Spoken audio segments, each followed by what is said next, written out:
Janki Ramji, thank you, Malti. And we had a good summary of the last talk. So welcome once again to the Darshanam, 40 verses on reality, the teachings of Bhagavan Sri Ramana Maharshi on self-inquiry, how to do self-inquiry, why self-inquiry is required, what is the exact methodology to do self-inquiry, and looking at the self or self-inquiry from so many different directions. So you get a multi-dimensional image. We have a drawing that is two-dimensional. You can convey the third dimensional in a two-dimensional drawing or a painting by shading and by including perspective and so on. But if you really want it to be three-dimensional, then maybe you should go in for a sculpture or a model. So then it has so many, you can view it from different viewpoints and see how it looks. So what Bhagavan Sri Ramana Maharshi is creating for us through 40 verses on reality is this multi-dimensional approach. Wherever we may happen to be. If there is a hill, you can be anywhere in the circumference of the hill. So wherever you are, from there, Bhagavan allows us to see what is Sat, what is the truth. Sat is our own nature. Sat, as we always recall before we begin the session on Sat Darshanam, Sat is that which has no birth, no death. It has no modifications or change. It is always present everywhere. So that is Sat. Sat is also existence. So recalling that, let us just move to the presentation. I will share it with you. Please let me know if you can see it. We can see it. Okay, great.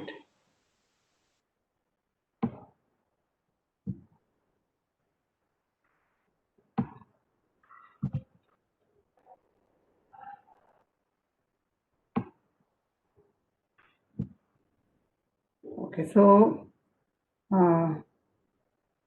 I'm really grateful to the School of Ancient Wisdom, to Sajni, Ravi, Ram who chanted the prayer so beautifully today, to Janki Ramji, Malati, to Aniket, everybody who is a part of this organizing this satsang, part of conducting it, part of recording it. My gratitude to all of them. I also remember Ma Manize very fondly, the inspiration behind the school, the force that is always propelling the school in the right direction towards global transformation. So I also would like to offer my pranams to sources of inspiration.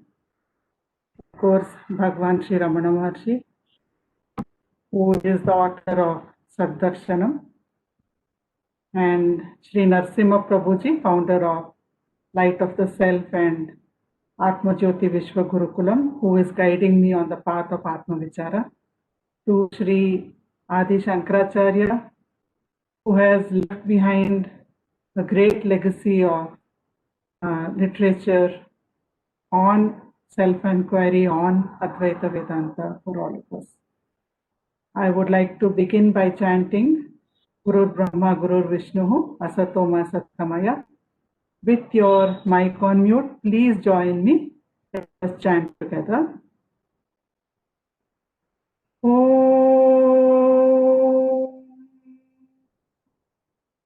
Gurur Brahma, Gurur Vishnu, Gurur Devo महेश्वरः गुरुर्साक्षात् परब्रह्मा तस्मै श्री गुरवे नमः।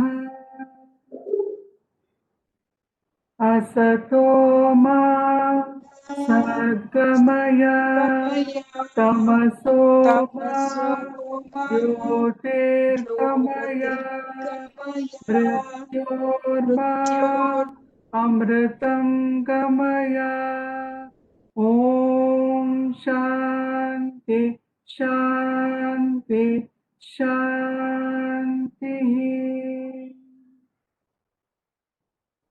Let us offer our pranams at the lotus feet of Bhagavan Sri Ramana Maharshi and all the Sadgurus who illumine our paths.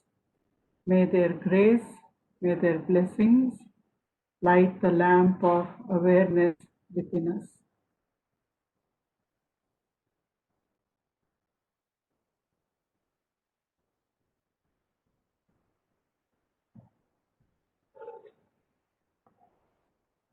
So today, third session of Darshanam, we will be looking at the first three shlokas, shlokas 1, 2 and 3, because all of them are falling into the same category. Together, taken together, they give us a lot of clarity. So I have taken the first three shlokas together today. Before we begin the three shlokas for today, let us look at the invocatory shloka. Just chant it and then go on to the next one so that we recall what we had done in the previous session. I will chant once, and keeping your mic on mute, please do mute yourselves. You can follow when I chant the second time. We'll go line by line. मृत्युञ्जयं मृत्युभियाश्रितानां मृत्युञ्जयं मृत्युभियाश्रितानाम् अहं मतिर्मृत्युमुपैति पूर्वम् अहं मतिर्मृत्युमुपैति पूर्वम् अथ स्वभावात् अमृतेषु तेषु अथ स्वभावात् अमृतेषु तेषु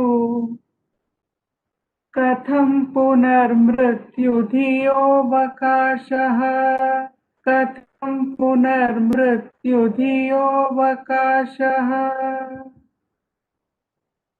So we are looking at two commentators or two people who translated the Tamil shlokas of Ulladanarpada, authored by Bhagavan Sri Ramana Maharshi, into Sanskrit. So one is Kavyakantha Ganapati Muni, whose translation we just chanted, and the second person is Sri Lakshman Sharma. We will be looking at the English translation of his Sanskrit shlokas also. So this shloka says, those who seek refuge in Mrityunjaya, the conqueror of death, due to fear of death, at once lose the I or ego or the self. When by nature they are immortal, where is the opportunity for them to be assailed by the thought of death again? Then Sri Lakshman Sharma says, men of pure minds who fear death intensely surrender themselves to the Lord of all. If somebody has a pure mind and they happen to be assailed by the fear of death, it doesn't mean all men of pure minds will fear death.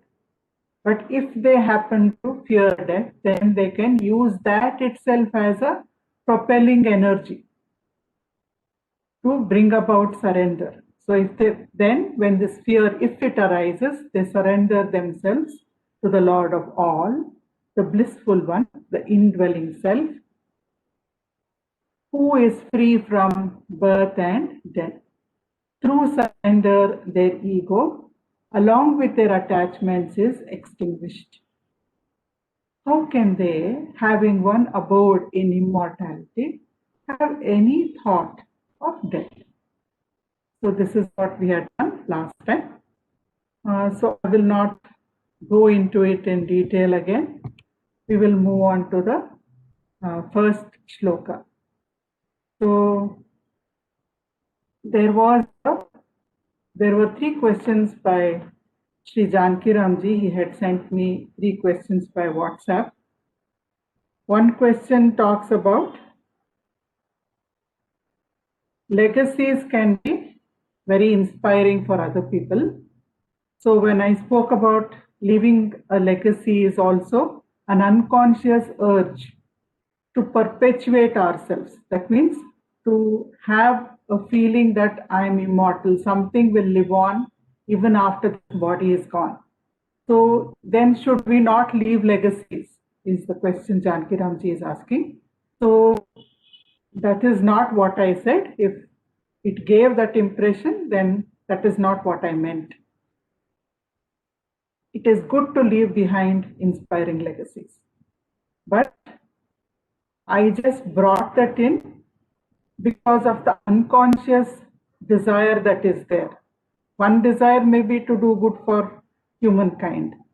Desire may be to serve other people. All that will be there in the forefront of the mind. But for those who are not established in the self, there will also be a seed desire somewhere in the unconscious. I should in some way live on, either through my lineage or through legacy or my name and fame, etc. So I was pointing out to that unconscious desire. That's all. So leaving a inspiring legacy is definitely a desirable thing to do. Secondly, Janki Ramji has asked, does Ramana Maharshi say anything about Atman? So Atman, all the time whenever we say self, we are talking about Atman only.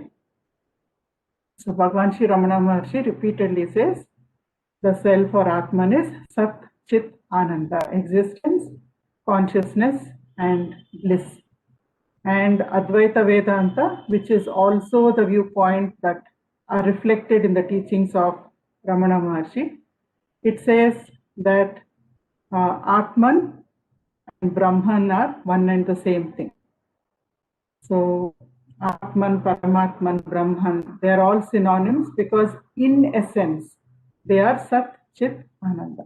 More of this will keep coming as we go through the shlokas. So I think it will get more and more clear as we go on. And the third question that was asked is, some people find it easier to think of themselves as a bubble of water, as a bubble on water, instead of abiding in I am. So there are 2 categories actually. One thing is, again and again, Ramana Maharshi stresses on Advaita. That means not two. There are not 2 entities. So Atman and Paramatman are not 2 entities. Bubble is made of water. Ocean is water. So it is the water that we have to focus on, not on the form. The essence is what we need to focus on, not on the difference in the form, but in the sameness of the essence. So visualization in Advaita Vedanta, many Upanishads give us visualizations. They are called upasana. So for instance, Mandukya Upanishad, it says you can visualize the Virat Purusha or Ishvara, the cosmic being. You can think of him as the earth is his feet, and he extends through the 3 lokas. The sun and moon are his eyes, and the rivers, the water bodies, the oceans, they are all the kidneys. So kidney and bladder. So like that, you can do a upasana, visualization of the Supreme Being. Give him a form, visualize a form of the Supreme Being. That is called upasana. That means a kind of adoration that you offer to a form that you are visualizing. So many kinds of upasanas are there in the Karma Kanda of the Vedas. It is there in the Upanishads also. So whereas what we are doing when we say abide in the the I am meditation, that is, we are stripping away all attributes. In Upasana, we are adding attributes and visualizing them. But in Nididhyasa, in abiding in the truth about our own self, what we are doing is this: we are stripping away all attributes and going to the essence. We are removing the form, we are dropping the form, and we are abiding in the formless truth. I am. So whichever is easy for you, you can do. Abidance, self-abidance is a direct path. Upasana is also good because it purifies the mind. It gives chitta ekagrata, chitta shuddhi, and chitta vishalata. That means it gives you focus, it gives you vishalata, that means expansiveness, and it gives you purity.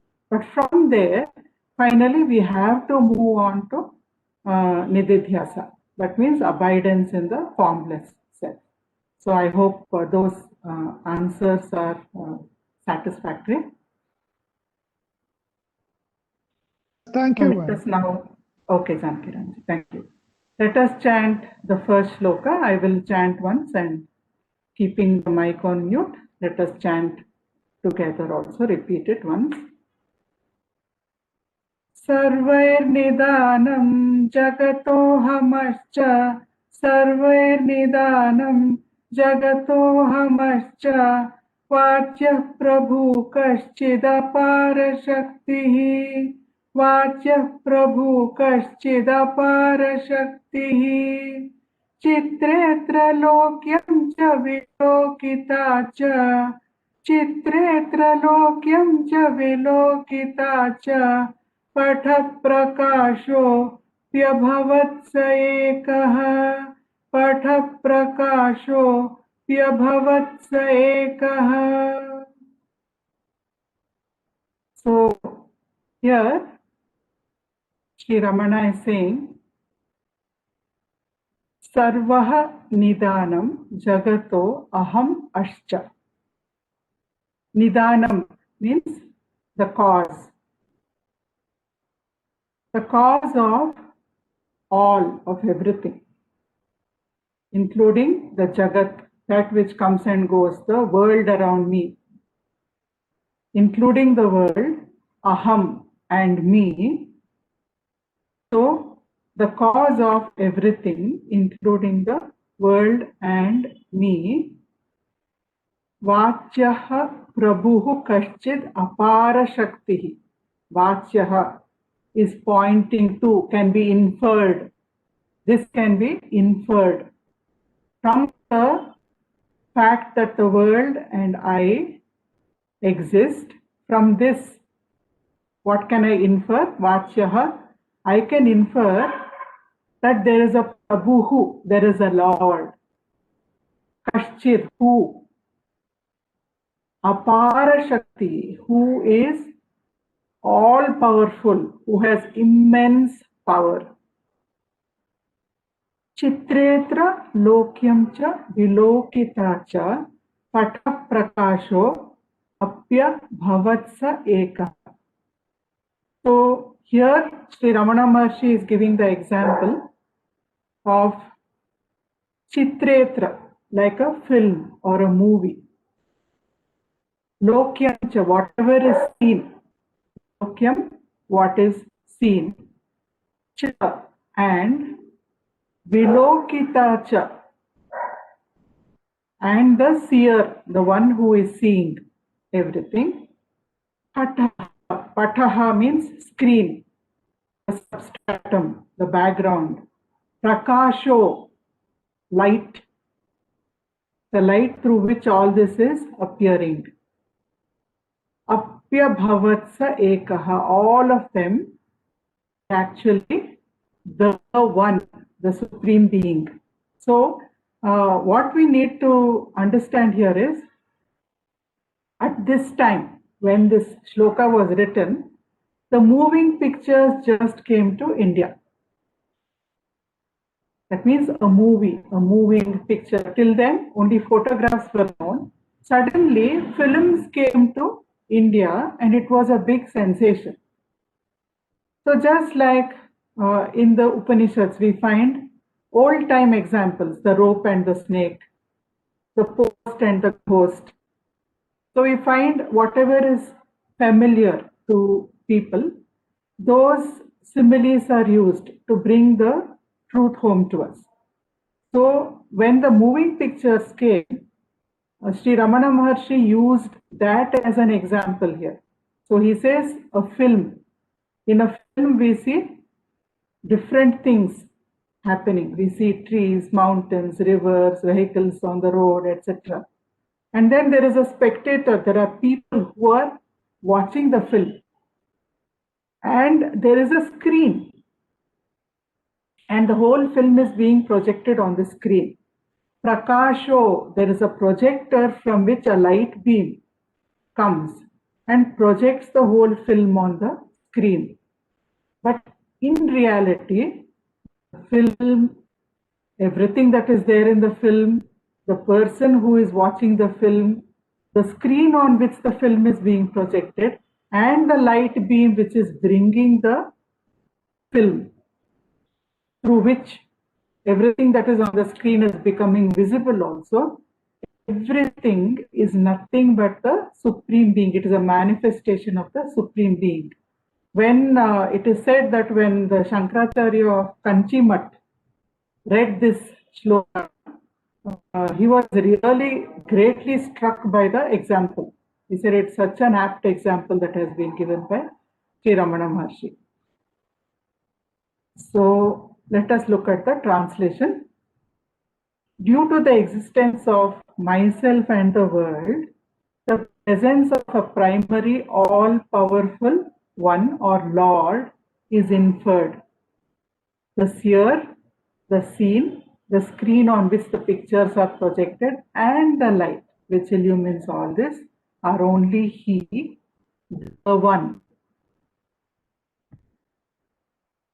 And Lakshman Sharma says, since we see the world, it follows that its source exists, a sole reality, transcending body and mind, whose power this universe came into being. This is beyond dispute. This cinema show of names and forms, their sustaining screen, the light of consciousness, and the spectator, all the four are only that Supreme Being, who is the real self within the heart. So more clarity, that means more detail, has been worked into this shloka. The cinema show of names and forms that is being compared to the world around us is compared to a cinema show. Their sustaining screen, the screen on which it is projected, is the continuous witness who exists through all three states of being: waking state, dream state, and deep sleep state. So all the four are only that Supreme Being who is the real self within the heart. So let us just look at this a little more. We are seeing here a picture of a conference room. A meeting is happening.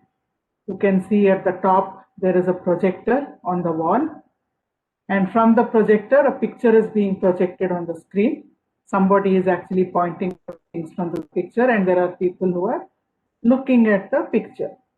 And there is a light because of which we are able to see the picture also. So all this can be compared to real life. Let us look at it a little deeper. Now, in the first picture here, we are seeing a man as he fell asleep on the beach. Let's say he had his own private cottage on the beach, beautiful beach.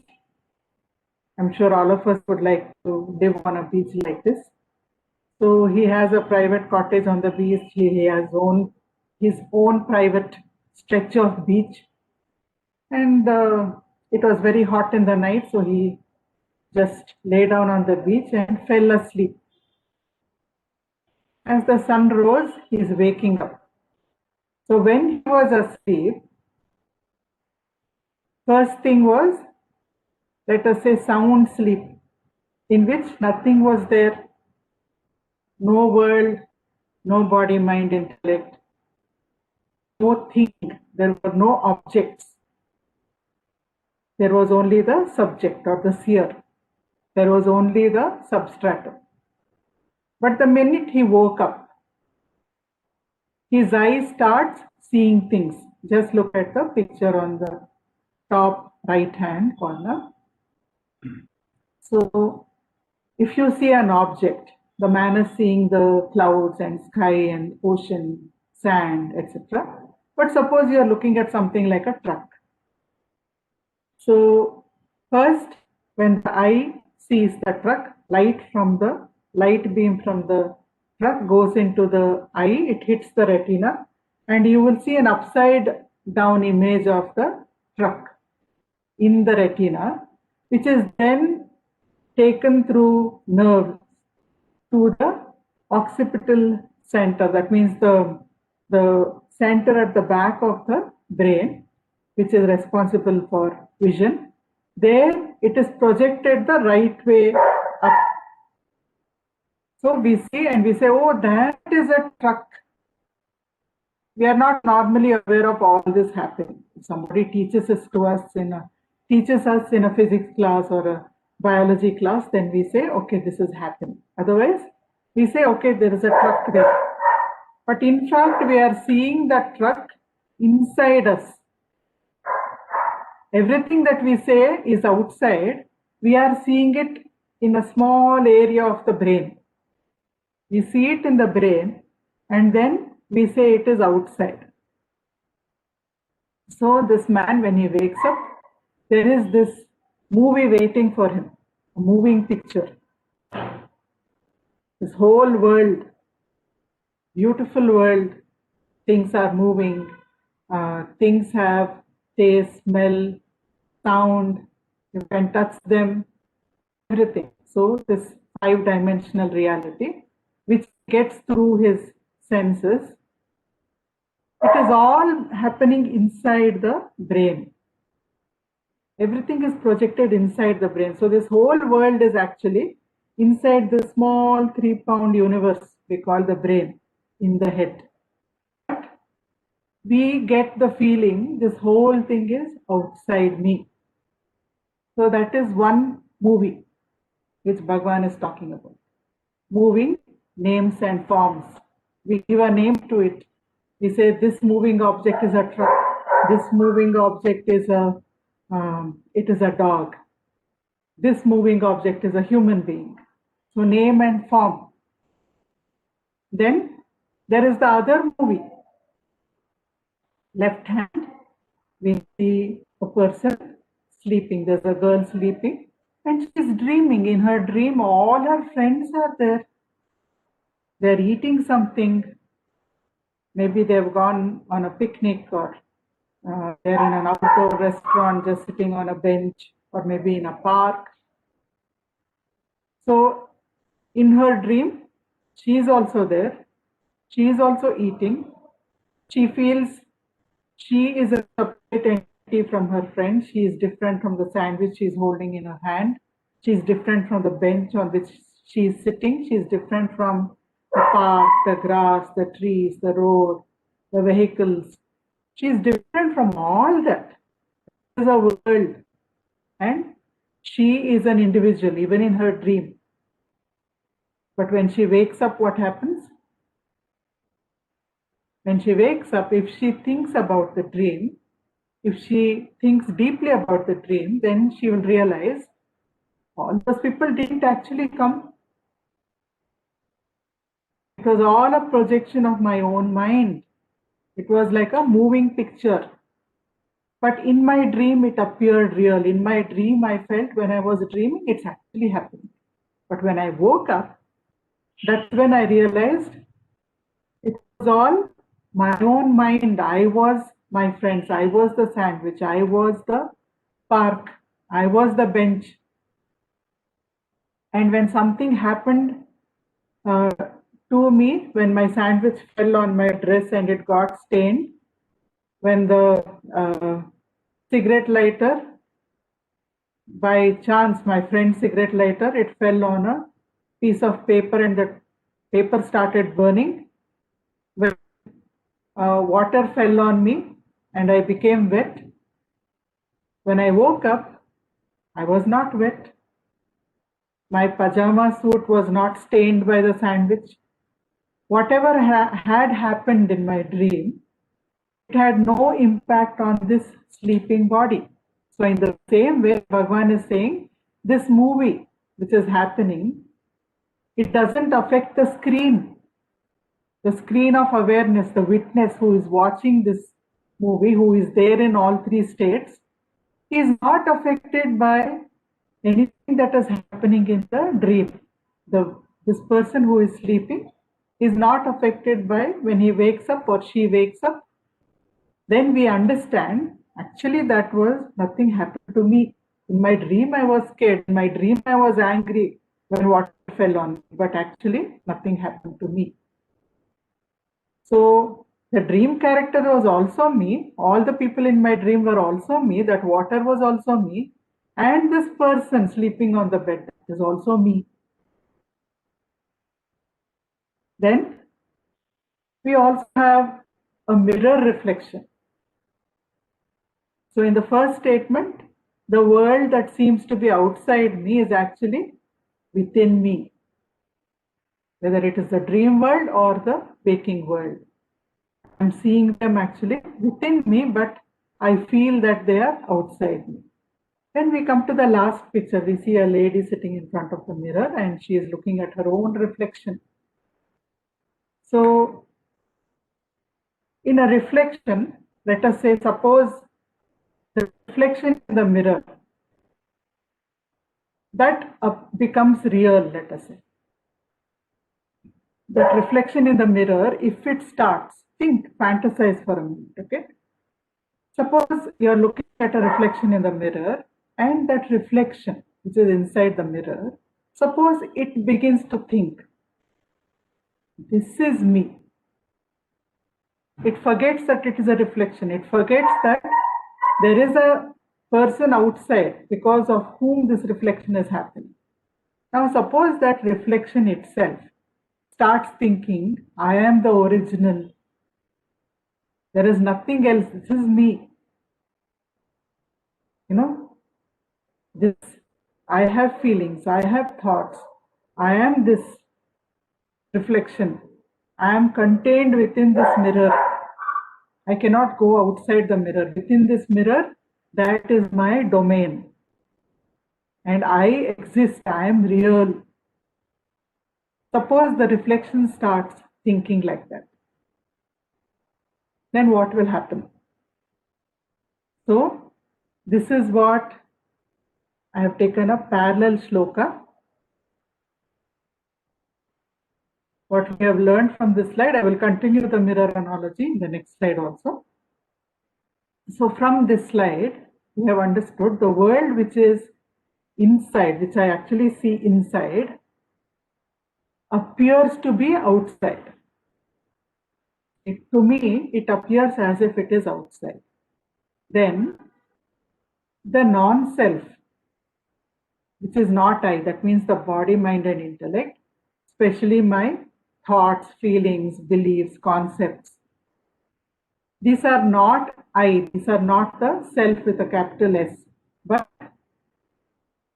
it seems to be inside. It seems as though that is me because I am identifying with that. Just like if the mirror image were to acquire a life of its own. But it is borrowed, because without the person outside, the reflection cannot exist. But the reflection forgets about the person outside, and it thinks, I am the original, I am alive, this is me. So like that, we are thinking this body, mind, and intellect, this entire world is a reflection of the self. It is a manifestation of the self. Without the self, they cannot exist. They are jada. They are inert. They have no life of their own. Can't exist. But we begin to identify with the body, mind, and intellect very strongly, and we forget the original. We forget the Satchitananda, which is actually me. And we think this is me. So that is the problem. This Dakshinamurti Ashtakam, from that, the first shloka, it's a very well-known shloka. It begins with the line, Vishvam Darpana Drishyamana Nagari Tulyam Nijantaram Gatam. I have not taken the full shloka here. The translation is, to him, the Supreme Being, who by illusion, who sees himself, who sees in himself the universe, inside as if it were outside, just as in a dream. We just saw how that happens. Like unto a city that is seen in a mirror. So that is also city of illusion. What is the city of illusion? My body, mind, intellect. The whole world outside. Me thinking that I am the BMI. To him who apprehends on waking, who sees on waking, who understands on waking, his own self as the one without the second. So the person who was dreaming, when he or she, when you or I, when we wake up, what do we think? All that in the dream was nothing but me. My own mind, it is my mind, it is one without a second. I thought there were so many people, I thought there was plurality in the dream. But now that I am awake, I understand all the time it was only my mind. So to him of the form of the Guru, that means to Dakshinamurti, this prostration is offered. So who by Maya, what is that Maya? The reflection, thinking it is the original. So we also think this body, mind, and intellect, this is the original, this is me, every thought is me. So when I get happy thoughts, I think I am happy. When I get sad feelings, I think I am sad. So I am identifying with the feelings which are the non-self. Why? Because of Maya. What is the Maya? I have forgotten my true nature. I am identifying with the reflection, with the illusion. Yes, the reflection exists, but it can exist only because of the self. But the self can continue to exist whether the reflection is there or not. We move away from the mirror, we still exist. When we move away from the mirror, the reflection no longer exists, but I exist. So like that, the self continues to exist whether the reflection is there or not, whether the appearance is there or not, whether the world is there or not, whether the body, mind, and intellect are there or not. They are only upadhis, they are only instruments, they are only conditioning. So, to such a Guru who will wake me up from this dream of Maya, who will wake me up from the illusion of Maya, to such a Guru, I offer my prostrations. This is what Dakshinamurti Ashtakam says. So we come to Shloka 2. I will chant all three shlokas together, make up one concept. So we will go on to Shloka 2. I will chant once and we will repeat together. Arabhyate jiva jagat paratma. Arabhyate jiva jagat paratma. तत्त्वाभिधानेन मतं समस्तं तत्त्वाभिधानेन मतं समस्तम् इदं त्रयं यावदहं मति स्यात् इदं त्रयं यावदहं मति स्यात् सर्वोत्तमाहं मतिशून्यनिष्ठा सर्वोत्तमाहं मतिशून्यनिष्ठा. So, tattva abhidanena, let us take the second line first. Tattva abhidanena matam samastam. Tattva here is philosophies. All the philosophies, existing philosophies in the world, matam, all the different religions, all the faiths in the world, abhidanena, they are naming, giving a name. Samastam, all of them are giving a name. They begin by giving a name, Arabhyate, going to the first line, Arabhyate, that means begin. So they begin, all the philosophies in the world, all the faiths and religions in the world begin by giving reality or by naming Jiva, the individual, Jagat, the world, Paratma, the great Lord, the creator of this entire creation. They say there are three entities. There is the individual, that is me. Then there is the Jagat, the world I see around me. And there is Paratma, there is the creator who created me and the world. Then come to the third line. Idam trayam yavat aham matisyat. Yavat aham matisyat. As long as aham, the ego, aham mati. Mati is also mind, mati is also ego, aham is also ego. As long as the ego exists, as long as I identify with the body, mind and intellect, till then, idam trayam, these three entities, Jiva, Jagat, Paratma, will appear to be real, will continue to exist for me. I may listen to many discourses, I may read many books, but as long as I still continue to identify with my body, what happens? These three will remain separate entities for me. I will feel I am different, I am this body, mind and intellect, this world exists and God exists. Sarvottama, Sarva Uttama. So, the best of all, the best option of all is ahammati shunya nishtha. Shunya, to be without. So, to abide. Nishtha is to abide. So, the best of all is to abide egoless in the self. That means to exit, to transcend the concept of I am this body, Deha Bhava, is the best option of all. Because otherwise, as long as there is more than one entity, till then, I can never be free from fear or misery or uncertainty. There will always be uncertainty. But if I abide as the self, if I let go of this illusion that I am the body, mind and intellect, then that is the best option of all. That's what Bhagavan is telling us. So the translation of this, the philosophies of all religion begin with the existence of the individual, world and God. As long as the ego exists, these three remain separate. Therefore, it is best to abide egoless in the self. And Lakshman Sharma says, all the faiths that prevail in the world affirm to begin with, remember to begin with, the existence of the world, the individual and God.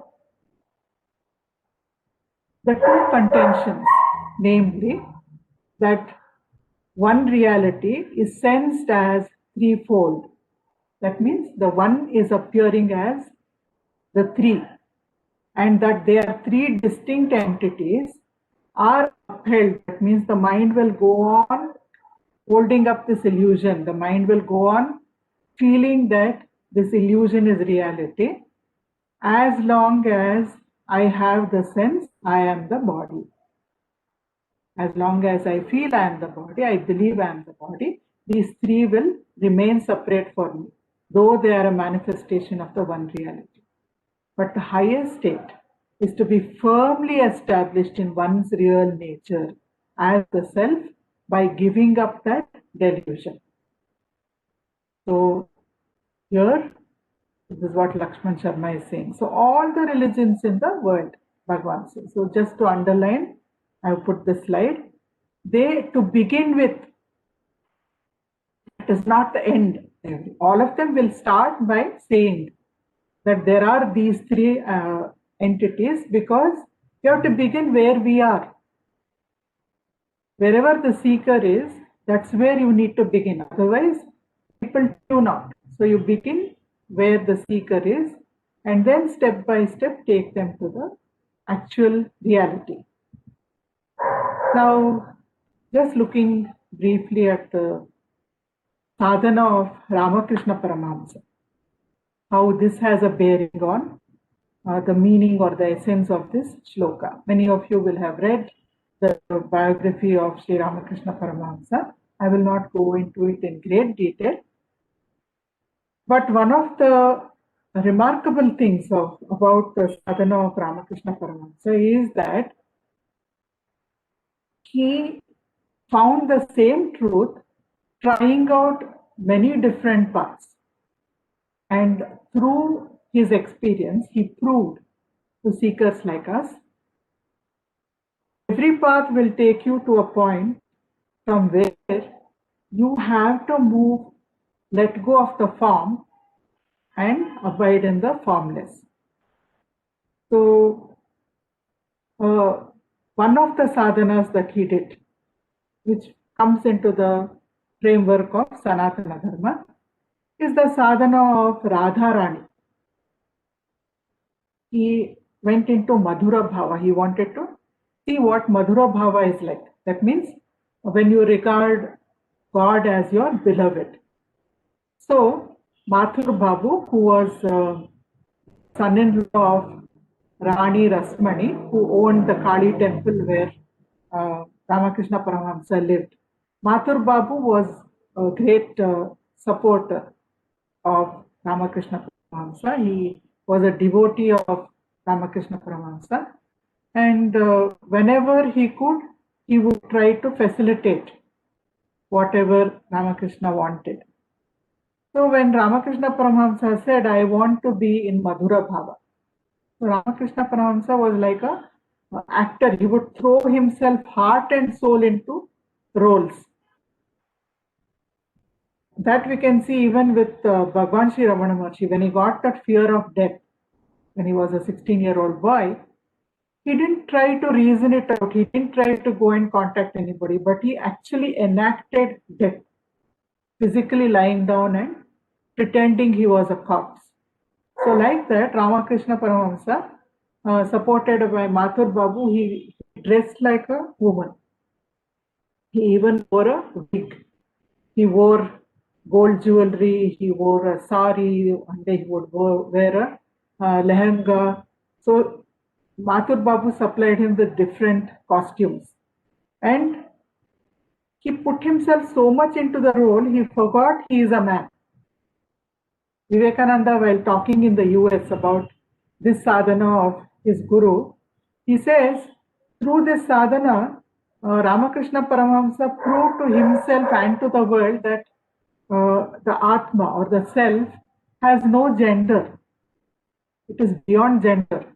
It is the body only that has attributes of gender. But the self, there is only one self. There are not many selves. So there is only one, and there is no male and female or neutral or anything about the self. So Ramakrishna Paramahamsa threw himself into the role. He would move like a woman, he would talk like a woman, he would gesture like women, he would think like a woman. In fact, he lived in the women's section of Mathur Babu's household as though he was a woman. Nobody felt, none of the women felt shy in front of him. Nobody felt that he is not a woman. They would forget that this is a man dressed as a woman.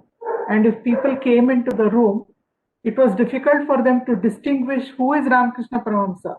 Ramakrishna's own nephew, when he came into the room one day where he was with all the ladies, for a while he could not distinguish who is his uncle. He had been taking care of his uncle for so many years, but he could not make out who is his uncle. So like that, he identified so much with the role of Radharani. And his devotion became his ardor, grew and grew and grew. And it is said that in that bhava, when the intensity became too much, every pore in his body would ooze blood sometimes. Ramakrishna himself has told his devotees. So he was in this complete Madhura bhava. So first thing he says that happened was Radharani manifested in front of him. That means Pratyaksha agodu, we say in Kannada.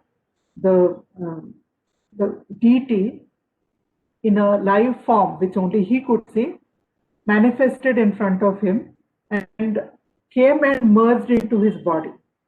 So that was the first experience. And then he went into formless state. He was abiding there for some time. Then he felt, I have to see Krishna also because Radha wants Krishna. So he went into Madhura Bhava, longing for Krishna, still in the women's costume, dress, everything. So he was listening to the Bhagavata one day. It was being for almost 6 months he did this sadhana. So a Bhagavata was being read. Suddenly, a ray of light he could see coming. A divine ray of light is touching the Bhagavata. Lord Krishna appeared in front of him in his inner vision. And Krishna is there in front of him. This ray of light is touching Lord Krishna. And the same ray of light is falling on him also, on his body. And he says, this was a beautiful experience, but any experience is not valuable for itself. It gives you ecstasy, etc. But it is valuable for the insight that it gives you, for the jnana that it gives you, the knowledge that you understand because of that. And he says, in that moment, I understood that the Bhagavata, that means the teaching, and the Lord and I, all three are one. We are not different. So 3 months after this, he met Kotapuri and he did Vedantic sadhana and he went beyond the form of Kali and he started abiding in the self, in the formless. So after that, he thought one day a person called Govinda Ray, he was a Kshatriya, it is said, who was deeply influenced by Sufism and he was immersed in the sadhana of Sufism. So he came to the temple at Dakshineshwar. And the temple at Dakshineshwar actually offered food and accommodation both to Sufi fakirs and Hindu sadhus. So he came and he sat under the Panchavati, that means an enclosure outside with 5 trees, sacred trees, where Ramakrishna did a lot of his sadhana. So the Govindare came and sat there and he was carrying on his sadhana. Then Ramakrishna saw him. So the minute he saw him, he thought, why should I not try this Islamic faith? My mother, the Divine Mother, for her, all faiths are the same. Through every faith, she allows people to come to her. So why don't I try this Islamic sadhana? So immediately he went to Govinda Ray and he said, why don't you initiate me into Sufism? And he started wearing a long gown like Sufis used to wear. He started saying Allah. He did not go into the temple courtyard also because he says all the vasanas of I am a Hindu, I am a sadhak, I am a worshipper of the Divine Mother, all that was temporarily deleted from my mind. Suddenly, I knew how to be like a Sufi lifestyle. He used to pray 5 times a day. And he said, I want to eat uh, the food that uh, people belonging to the Islamic faith eat. So Mathur Babu got a Brahmin cook to cook with those masalas, and that food was served to him. 100% he would fall into the role. And on the third day, he says, in front of me, I saw a divine personage, like a man with a long beard.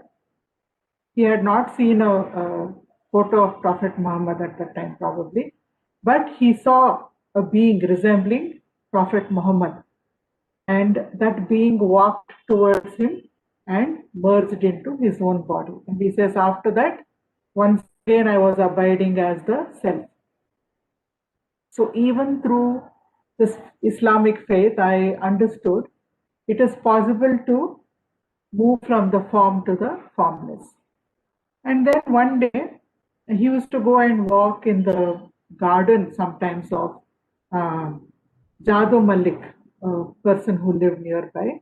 So when he was walking in the garden one day, he went and sat inside their house. And their house had many beautiful pictures on the wall. And one of the pictures was Mother Mary, on whose lap Jesus Christ was, as a baby. Baby Jesus was lying on the lap of his mother Mary. Beautiful picture. So Ramakrishna sat there and he was looking at that picture and he said, so beautiful. And he was thinking of the life of Christ, whatever he had heard about Jesus. And he's looking at the picture. All of a sudden, he felt a ray of light is coming out from the picture and entering him. And same the way it had happened for the Islamic sadhana, suddenly everything, all the asanas which have come through Hinduism, his respect for the Hindu deities, everything is being once again pushed into the background. He says, I actually struggled. Mother, what are you doing? Why are you giving me once again this kind of experience? But to no avail. Suddenly, Christian instincts arose in him. And he went to his room in the temple, but he did not go into the temple for 3 days. Once again, he was immersed in sadhana of Christianity. He could see padris or the Christian priests offering worship to Jesus Christ. He could feel their devotion. So he got into the mood of the devotion. In his inner vision, he could see all this happening. So he went into a devout mood where he started praying like a Christian. And he says again at the end of 3 days, the form of Jesus Christ, a bearded figure with long hair, longish eyes, golden brown, exuding great peace, such a figure appeared in front of him and merged into his body.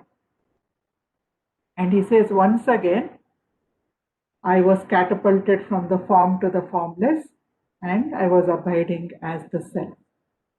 So he says, no matter which religion, no matter which faith, no matter which path, whichever path you come from, finally they all lead to the same Supreme Being, to the same formless one, which is your true self. So this is the sadhana we see in Ramakrishna's life, where everything merges into back to the cause, the causeless cause, the adhara, the one which does not need any other substratum, which exists on its own, which is truly independent, and because of which everything else exists. Without that, nothing else can exist. So we come to Shloka 3. Let us chant, lead and follow. Satyam vrishava chididam jadam va. Satyam vrishava chididam jadam va. दुःखं सुखं वेति मुदा विवादः दुःखं सुखं वेति मुदा विवादः अदृष्टलोका निरहं प्रतीति अदृष्टलोका निरहं प्रतीति निष्ठा विकल्पा परमाखिलेष्ट निष्ठा विकल्पा परमाखिलेष्ट. So the English one, I think I have forgotten to put it. I'm sorry. It is there only in Sanskrit. So Satyam, truth. Vrusha. Vrusha means illusion. So let us start with the second line. Vivadaha. The last word of the second line. Vivadaha. If you start debating, Buddha Vivadaha. Buddha, that which is useless, that debate which is done in vain. So if you start participating in debates where one person will say this world is real and another one will say no, it is an illusion. One person will say Chit idam, this is a living world, it is alive, it is conscious, and his opponent will say idam jadam, this is inert, nothing in this world is actually conscious, it is not living. That conscious aspect is given by the self. Only the self is true because it has no beginning, end or change. This world which is jagat, which is coming into being and disappearing. Ja, which is arising, gat is again disappearing. So that world is an illusion. So if people start arguing like this, and one person says, you know, this whole world, it's miserable, I say. Look at this COVID. Look at so many things, something or the other keeps on happening in my life. I cannot be continuously happy at all. It's horrible. And another person who has a more cheerful outlook on life. So that person says, no, idam sukham. Arey, this world is beautiful. Look at that sunrise. Look at those trees. Look at those flowers. Listen to that music. Look how much creativity is there. Look at all the people. Nobody is like each other. Each person is different. It's such an interesting world. No, it gives you so much happiness. So, like this, if people get in debates or arguments or fights even, all this is in vain. It is useless. Why? Adrishta loka niraham pratiti. So it is only nishta avikalpa parama akhileshta. It is only by turning away from the world and inwards to the self. Initially, first shloka we saw why you need to initially turn to the self inwards. Later you will realize there is nothing but the self. Even the world is manifestation of the self. But that can happen only once we are abiding in our true nature. What we see inside, we see outside. We project it outside. So in order to realize the truth, in order to recognize ourselves, you have to turn away from the world and become introspective. So when we become introspective, nishtha, when we start abiding in the self, vikalpa, without distortion. As long as I think I am the body, mind and intellect, my view of life is distorted. It is distorted by my conditioning, by my limitations. By whatever conditions my mind, it will condition the my perception of the world also. So, without distortion, akhileshta, without being whole, without being divided into parts, as the whole, parama, as the supreme, when I'm abiding in the supreme self without distortion, without the ego, without the feeling that I am the body, without being divided into parts, that means I am one. Only then that is the best state to be in. That is the most useful thing that I can do, instead of getting into useless arguments. I have actually gone to conferences where spiritual conferences where very great respected personalities in spirituality, they get into this kind of heated disputes, almost physical fights it will become. So what is the use of such disputes? Ramana is asking. World is real. No, it is a mirage. It's conscious energy. No, it is matter. It is happiness. No, it is sorrow. What is the use of such disputes? Abidance in the exalted state of the self, being whole without distortion, where neither the ego nor the world exists, is acceptable to all. Adrishta loke, niraham pratiti. Neither the world nor the ego exists. This is acceptable to everybody. And Lakshman Sharma, he translates the same shloka written in Tamil by Bhagwan into Sanskrit. He himself has translated it again into English also. So he says, of what use is it to argue?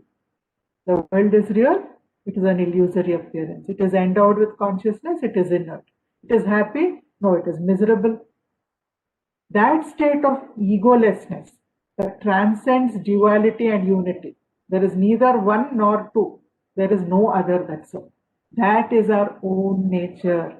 It is to be won by turning away from the world and abiding as the self. It says experiencing the self. I would replace experiencing as abiding. Because experiencing means there is somebody to experience and something to be, somebody experiencing and something to be experienced. But to be the self is to see the self. We know that. So to abide as the self, which alone is dear to all. So this, now if you see the first picture. One doubt, egolessness transcends duality and unity. Yes.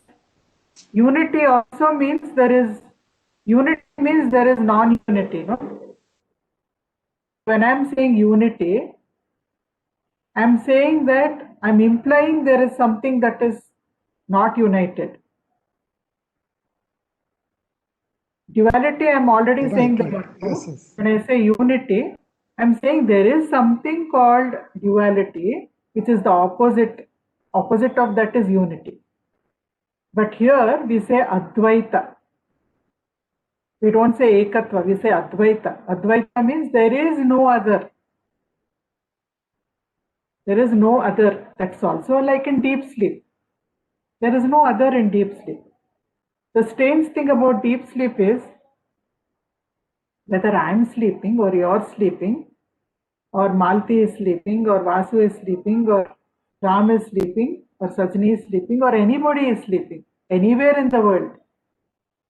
The state of deep sleep, what you experience in deep sleep, is the same for all. There is no difference in the experience of deep sleep. And no matter how many times I go into deep sleep, yesterday I had deep sleep, for all the days of my life I have been experiencing deep sleep. Today I will go into deep sleep. But from one experience of deep sleep to the other experience of deep sleep, there is no difference. So from this, you can infer, through our own experience we can infer, there is only one self. Because that self is what we are in deep sleep. So there is only one self. And in the state of deep sleep, there is no other. There is neither duality nor unity. Neither concept is there because there is no other. It is transcending both duality and unity.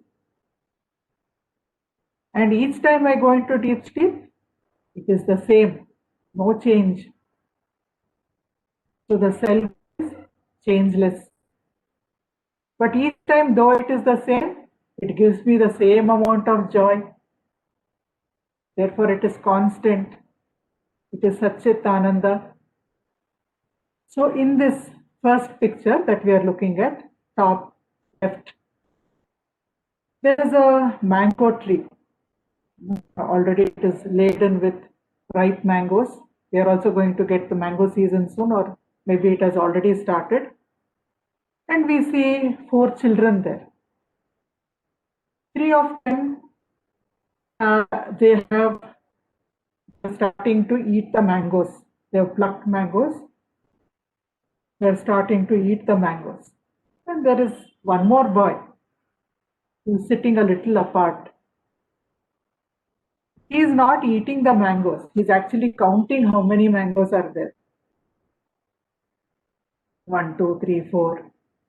Then he has to go all around the tree and he has to make sure he has counted all the mangoes.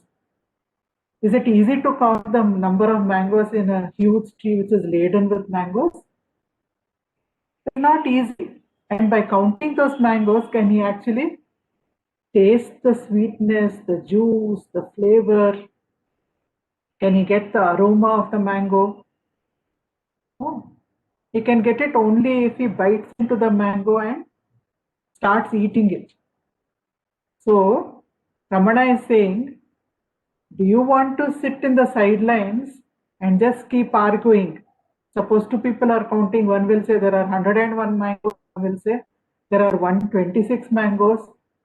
So will you start arguing which is correct, or will you actually pluck one mango and start eating it? So to abide in the self is like actually eating the mango. Count the mangoes is like debating about the nature of the world without trying to find out for yourself. Without first-hand inquiry, you are basing it on second-hand thoughts, on the scriptures which are authored by somebody else, on opinions of people whom we respect. All those concepts, belief systems, they may be valid unless we find out for ourselves, unless it becomes first-hand experience, unless you can taste the mango yourself. So many people may come and say it is sweet, it is sour, it is juicy, it is yellow, it is orange. What's the use? Pick up the mango and eat it. You will know. So the best thing is to abide. So you see below that people are arguing, almost coming to the state of fighting. And said, self-abidance, initially you tune out from the world, you turn inward and you inquire, who am I? Then after that, once we begin abiding as a self, my identity shifts completely. I am the body, mind and intellect too. I am the self. There is no other. I abide in that firmly. Then we can, here on the slide is actually a sketch of Ramana Maharshi building a wall along with a mason. There was nothing that Ramana Maharshi did not do.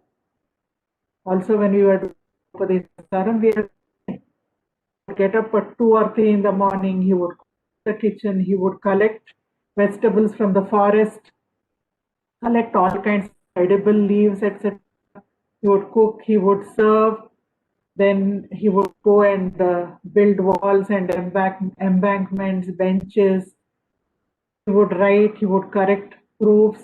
He would discuss with scholars. He would teach to disciples. He would even interact with children. Every single thing he would do. There is nothing which he said, I will not do. He continued a completely active life. Very few hours of rest. All kinds of activities. would fill his life. But in the midst of activity also, self-abidance is intact. That is why it is said, firmly abide in the self. That doesn't mean only when I'm meditating, only when I'm doing I am meditation, or only when I'm in a dedicated slot of self-inquiry, asking who am I. Only then I am abiding in the self. After that, when I start other things, when I'm cooking, when I'm working in my office or wherever, then that self-abidance is gone. I again identify with the body. No, the body is used, the mind is used, the intellect is used to its full capacity. But there is no identification.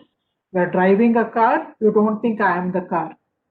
So in the same way, a jnani, one who is established in the self, he leads a full life in the outer world, but not for a moment forget his true nature. Not for a moment will he slip from the awareness that he is Sat Chit Ananda. He will play all roles, fulfill all responsibilities. He will interact with people. He may not say, the body is building the wall. He is not going to talk like that. He will say, I am building the wall. But when he says I, he doesn't identify. For transactional purposes, he use all the terms that we use. But within, he is always bliss. He is always peace. He is existence. He is not different from the world. He is not different from anything around him. He is the substratum. So there are no others. Often when somebody asks, Bhagavan, why are you sitting here? Why don't you go out into the world? You can reach out to so many people. You are sitting in one place in Tiruvannamalai. What is the use? You don't care for others. Then Bhagavan would turn towards them and he would say, where are the others? And after that he would say, who wants to go out and serve the world? Find out who you are. So this is abidance in self-knowledge. So we have come to the end of today's session. Let us do a few minutes of self-inquiry. Just straighten your spine.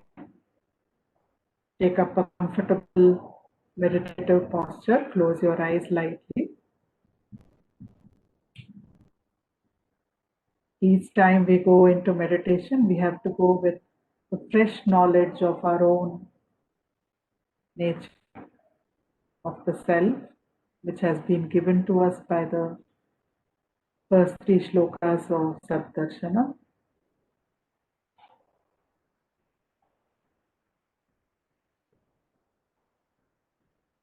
The world,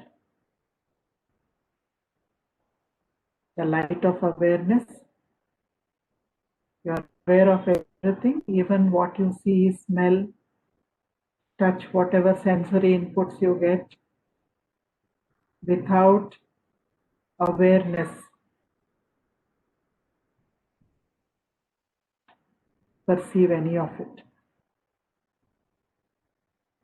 So the light of awareness is the supreme light.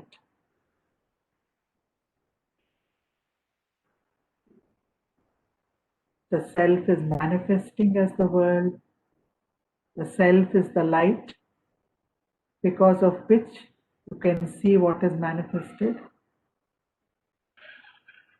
The seer, the seen, the world, the screen on which everything is being thrown. The screen of awareness. Everything is the self.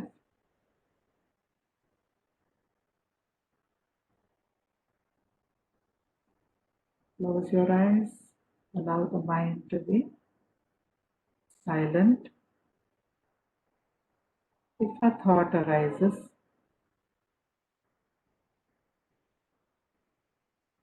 just ask, for whom is this thought?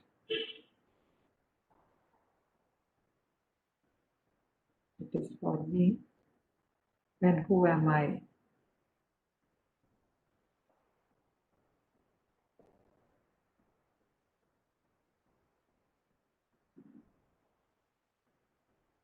When you ask, who am I? There is no verbal response. Don't try to give a verbal response like I am Satchitananda, I am the self. When you ask with intensity, who am I? The mind is quiet.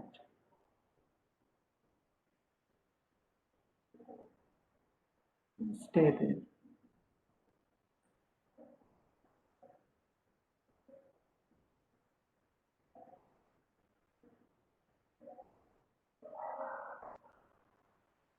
If another thought happens to arise, again do the same thing. For whom is the thought? It is for me. Who am I?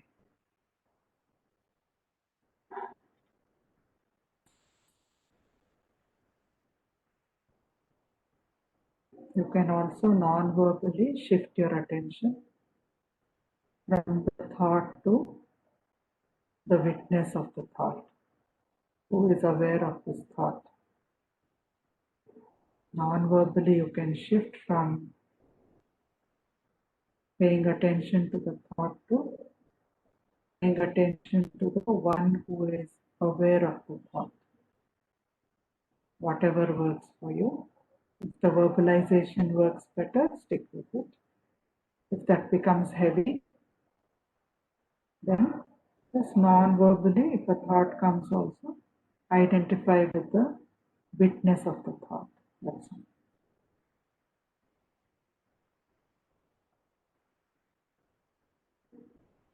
For a couple of minutes, I will not say anything. Let us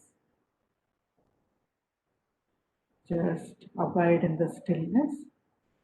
And if thoughts come, either shift to the witness of the thought or verbally inquire, who am I?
Let us offer our pranams and gratitude at the lotus feet of Bhagwan Sri Ramana Maharshi, whose wisdom we have received today. May His grace keep this awareness alight and grant us self-abidance.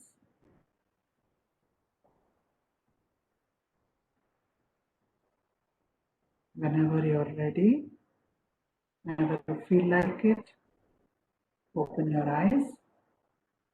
Even with your eyes open, just abide in the stillness.